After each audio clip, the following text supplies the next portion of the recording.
Welcome back once again.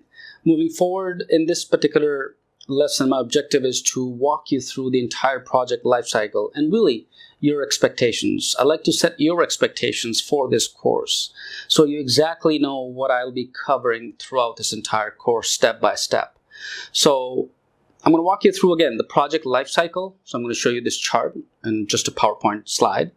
And then I'll explain what those phases are of the project cycle. And then, of course, once we get into the in-depth part of the course, I will explain conceptually and then, of course, do some hands-on in project management so that you can have the abilities or increase your skill set in creating a project cycle or project schedule, so to speak. So here, let's dive in. And I just want to go ahead and explain to you so that I set the expectations right. A couple of things right off the bat. This is, again, a PMP, so I'm going to cover most of the chapters within the PMP exam as well, although my focus is not the exam itself.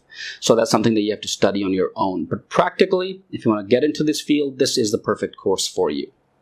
So let's jump right in. I'm going to explain the project context so you know exactly the life cycle and the areas that I will be covering.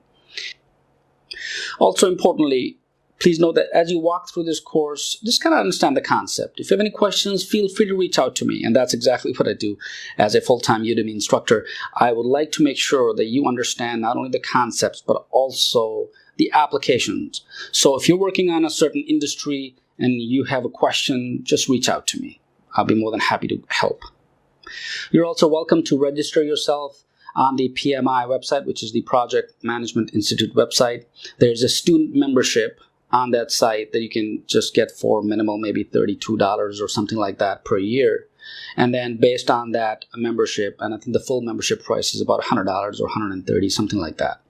Once you get the membership, you're able to download the PMBOK 6th guide, which contains all of the information that you need, not only for the exam prep, but also for your own good as well, especially if you like to get into the project management field. So it's worth the investment. I would encourage you to actually get that for yourself.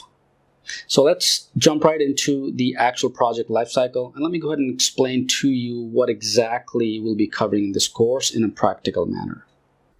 Welcome back. Okay, so I'm going to explain to you so that it meets and sets your expectations for this course.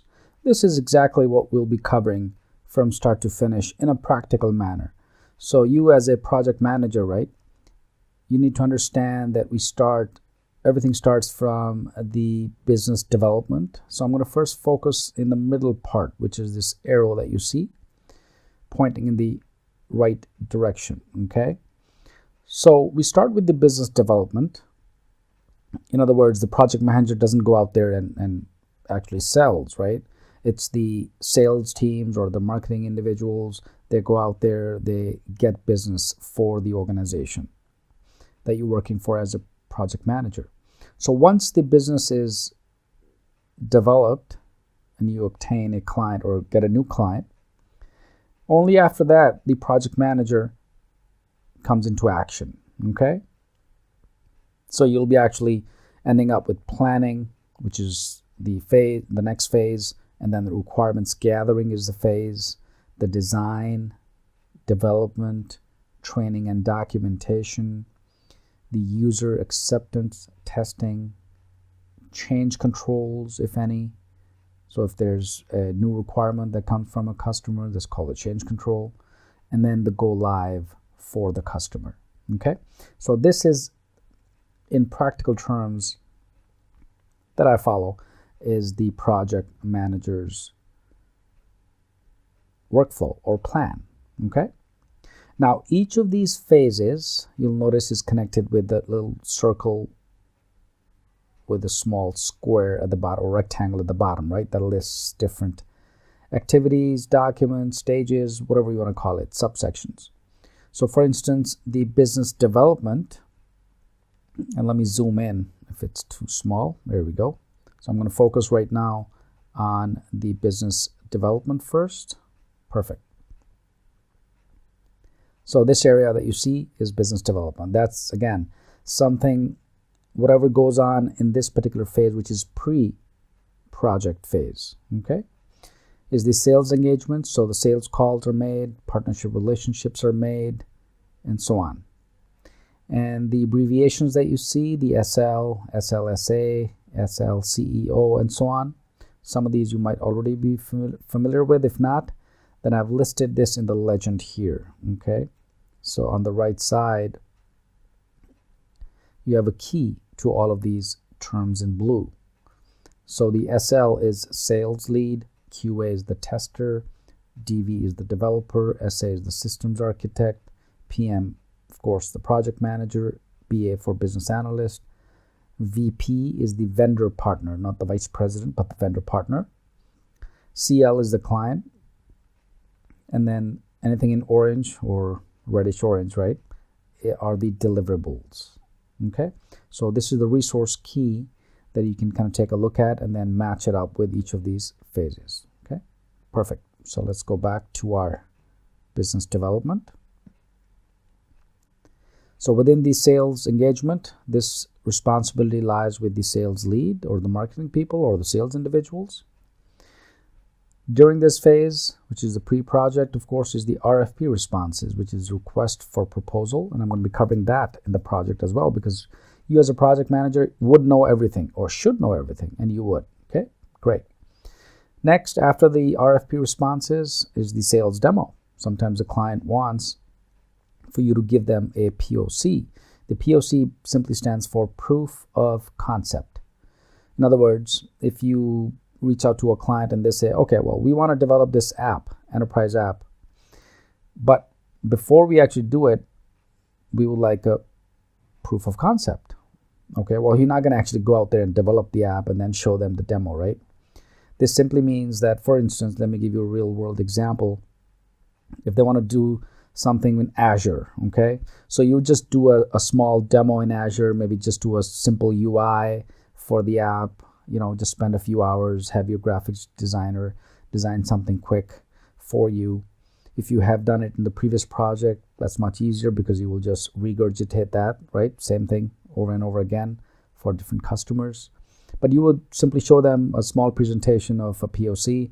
They can actually take a look at some hands-on Azure environment, for instance, if that's the POC you're doing, and so forth. Next is the initial requirements gathering and pre-disk templates. So this is where you would actually gather additional requirements from the customer. Typically, this is the BA part, right? So sales lead and the business analyst kind of work closely on these tasks. Then you determine the LOE, which is the level of effort. This is where the number of hours is going to take to do a certain task, the number of hours it's going to take to do the entire project, and so forth. After that's negotiated and done, then you draft and review the statement of work, which is a formal document, has to be signed by both parties, the customer and your organization. And of course, the vendor partner, if you have any, then they will review and accept the SOW, and this phase, sales engagement, would be completed. The deliverables, of course, is the SOW, submitted RFP, and then completed pre-discovery templates or documents. And I'm going to cover each one of these in depth, of course. This is just so that you set your expectations. So after the business development phase, we come to the planning. Let me go up here. So within the planning is, of course, the project planning itself. The purchase order is received from the client. Okay, so it's good to go. The kickoff meeting. So the project manager would set off a time where it's called the kickoff meeting, right? So it's the preliminary meeting where all of the client's stakeholders, as well as your internal team, important individuals, would be made part of the meeting. And then you would just do a simple hello or hi and just get to know each other well, right? Just kind of go through the project itself, go through the SOW, so that everyone is aware on what the tasks are. So this is your chance as a project manager to set a precedent, okay, moving forward, because you'll be leading. This is your kickoff meeting. So everyone is looking at you. So whatever you set in this kickoff meeting is very, very important. And this all is part of the project planning phase. The project plan discovery phase is also, again, part of this. So the deliverable here is the discovery project plan. So after the planning. Then we get to the requirements gathering. So we have to come down here again. So the requirements gathering phase is where you actually do the requirements document. The discovery sessions done by the business analyst or the PM, for example. The creation of the solution design document. Okay, so this is where the solution architect would come into place. Along with the business analyst, they would create a solution design document. And you as a PM, by the way, are just managing these, right? So you have two roles. You're not only managing, but you're also providing a leadership role. You're motivating these teams. You're motivating these individuals. After the SDD is complete, you would then do an internal review, make sure the internal team sign off on that, everyone is on the same page, and the deliverable here is the SDD, which is the solution design document. Next, we have the design, so let's go up here again. After the SDD, we come to the design phase. This is where you create the technical design document. So the difference between the solution design and the technical design is, of course, the technical design is created by the dev team, by the technical folks. So you have the enterprise architects working on the technical design. So they kind of match it up with the solution design document, and then they create their own technical solution. And at this point, this could be a part where the technical design team can come back to the project manager and say, hey, well, if the client wanted this, then we could do this better, okay? Because obviously the tech guys know, they have the expertise. So you would then take back to the stakeholders and then just kind of make sure they understand whether they want to buy into it or not. So the technical design document is followed by the WBS, which is the work breakdown structure. In other words, you'll be now getting, as a project manager, all these tasks broken down by the teams, whether it's the QA team, dev team, BA teams, and so on. And then you review and you accept the technical design document. And this is, again, internal only, because the PM is involved, the solutions architect, and of course, sometimes even the CEO, depending on the type of organization you're working with. The deliverables here are TDD, WBS, which are both internal, and then the development of project plan. So all of this is part of design. So once that's taken care of, then we get into the development. So let's come down here again. This is where you actually start the development, okay? So all of your dev team members go at it. You've assigned the tasks, you've created the project schedule, and everyone knows how many hours it's going to take for their own respective tasks. So these development efforts include unit test, peer internal review, QA testing, and then they give you the completed working solution based on the SDD, solution design document, and the technical design document. So pretty much the development part is done in this phase. Once development is done, of course, then we get into the training and documentation. And by the way, sometimes QA or the PM relates or involves the QAs as well, okay, which is the QA testers. So they test on quality of the software as well. So the quality remains throughout the project. You can apply it anywhere you like if you feel so. So training and documentation phase, simply user guides are created, admin guides are created, and then end user training is provided to the client. After training and documentation, come back down here to UAT. This is simply the user acceptance testing. Now the client has full access to your solution that you've developed, and they can now test it. Their users can test it. Their technical team can test it. Admins can test it, and so on. So these cycles are typically 5-day cycles, and they're iterative. So they would work on the solution that you've designed and developed and provided to them. And if there are any bug fixes or if they find something different, they would then simply log it and create in the issue log. And that's how it kind of works, the UAT. Any change controls pretty much occur in this phase. Since the users from the client end that are actually now working on the solution, they would be the best judge to tell, well, this functionality can be enhanced. So what can we get that? Can we get this done also? And that's exactly where you as a project manager would come in and then take all these change orders and go back to development and so forth. So the cycle comes back to UAT once again. So UAT kind of goes hand in hand with the change control, which is sometimes the last phase, but this could happen earlier on as well. So the change control management is, again, the BA, PMs work hand in hand. They're responsible. The LOE is determined, impact to time and cost, and so forth. So the change control documents are the deliverables here. Once everything is done and over with, that's where we go into the go live phase. And that's one of the last phases. So go live means now client has access to the live solution that has been developed, any changes have been incorporated, that has been quality tested, admin training has been provided, user training has been provided, so everything is done. So once the solutions go live, you would typically provide a 30-day or 60-day, whatever is negotiated with the client, support, where your dev team and QA teams would be a standby. The solutions architect would be a standby. If something else was to come up, we would still provide support, and that's typically negotiated within the contract. And more importantly, the lessons learned are documented by the PM or the vendor partner, but typically by the PM.